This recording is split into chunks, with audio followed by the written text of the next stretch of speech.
Molweni babukeli, silapha namhlanje sonwabile sizobulisa utata wethu esimthandayo umfundisi uXamza. Namhlanje uyasishiya siyalila sibuhlungu kodwa ke sinovuyo olumangalisayo. Zininzi izinto esiqondayo into yokuba ebeza kusenzela zona nathi ebesicinga ukuba sizawumenzela. Singomama base-Central apha, omama base-CCMYT. Awe enomahluko enegama nefani, awe sembindini wedolophu. Hayi nene siseluviyweni olukhulu. Silapha nomama uVayisi wethu, nankuya umama uDonsa, nanku umana, umama Namxube, mna ndingumama Madliwa, umama Madwe loseqani kwam, nanku uNunu Gwala, mama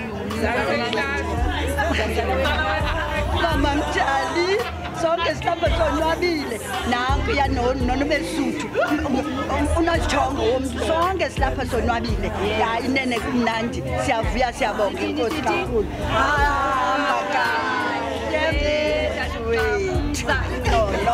Molweni babukeli be-White Media, siyavuya namhlanje singomama base-CCMYT because namhlanje nkosi yam siyanjelwa lusana lwethu, amasana ethu, umama uXamza, utata uXamza besonwabe kakhulu nabo.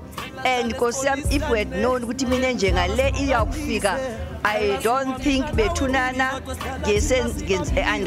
andazi andisakwazi nokuthetha. Kodwa nkosi yam siyambonga uThixo ngosuku olunje because namhlanje nje usinike ichance yokuba sijike sibe ngabantwana sibe ngangaye tata uXamza, mama uXamza.